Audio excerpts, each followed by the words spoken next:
On today's show, Fuxa tests his skills on the court against one girls varsity athlete. Brandon McVeigh highlights the role seniors played in swim's first competition season. These stories and more on this edition of HTN Daily.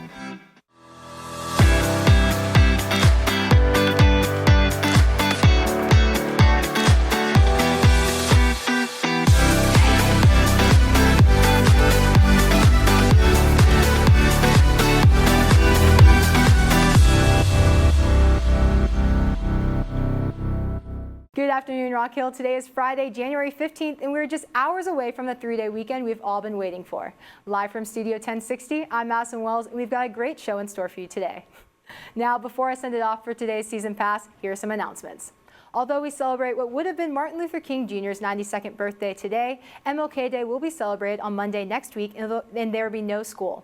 This federal holiday is used to remember Martin Luther King Jr. for his courage and work towards equality in the civil rights movement. The dream he so famously spoke of years ago has impacted our nation in more ways than one, and we will take Monday to appreciate his dedication and sacrifice. On January 18th, the Prosper Education Foundation scholarship application will open at 8 a.m.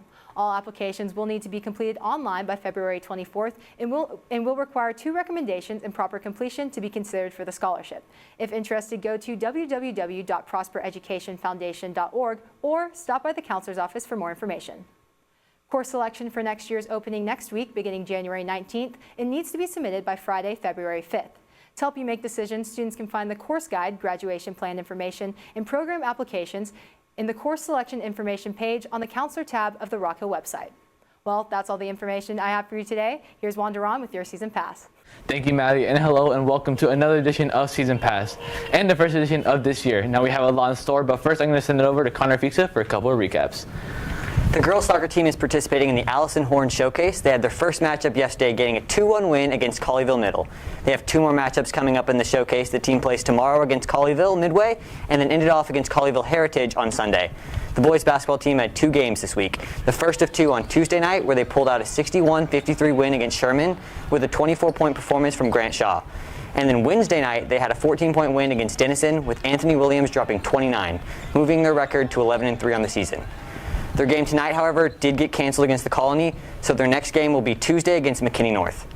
Girls basketball played on Tuesday as well against Sherman, pulling off a 46-33 win with a big performance from Jackie Powell, who was 1 rebound shy of posting a triple-double. Their game tonight was not canceled like the boys, and they will be playing at 6:15 on home.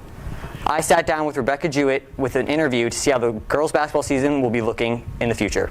Today I'm here with Rebecca Jewett. Tonight the girls basketball faced off against the Colony, but right now we're going to do a quick 1v1 to 5. Let's go.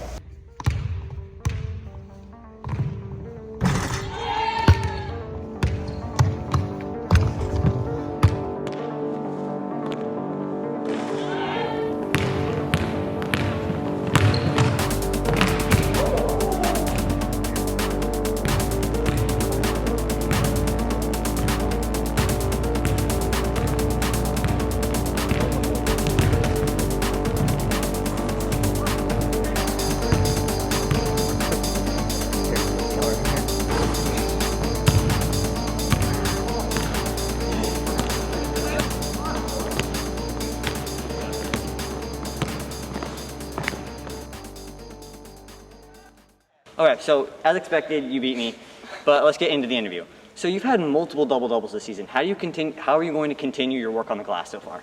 As long as I block out and, do my best to get to the basket, usually I can get it and get enough rebounds.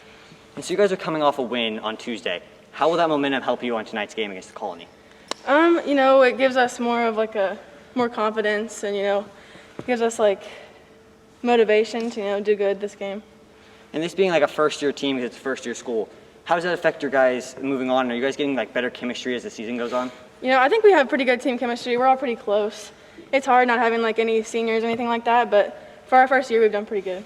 And then what do you think is the biggest thing you guys need to improve on before playoffs?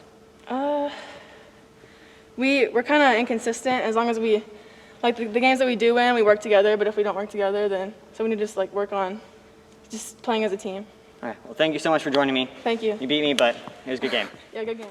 Now, I don't know if you know yet, but the New York Jets have acquired a new head coach, former 49ers defensive coordinator Robert Saleh, and the Jacksonville Jaguars also hired former Ohio State coach Urban Meyers.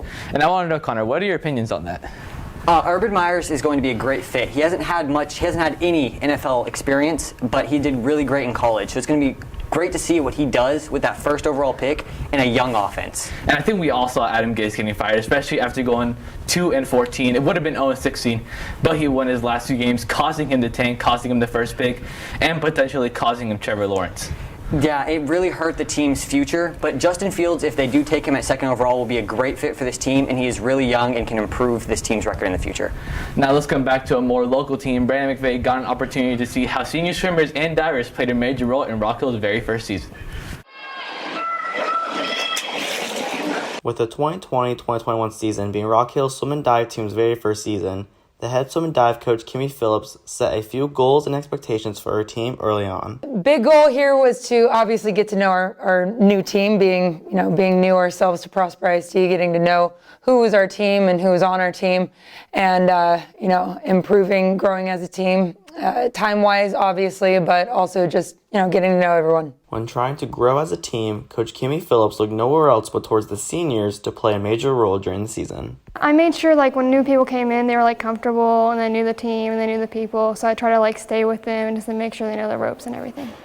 The seniors played a huge role in developing our team culture. Again, us being new to Prosper ISD, we lean on the seniors. They've honestly been here longer than us, so it was really cool to lean on them, talking about oh man, what have you guys done in Prosper before, to grow off of that and establish what we want Rock Hill to be. All the seniors impacted the team in many different ways, but one senior in particular helped grow the program greatly. One senior in particular, Kaylee Morgan, who was I guess her official title was team manager for our diving side, but really I'd like to change that into assistant coach, student coach.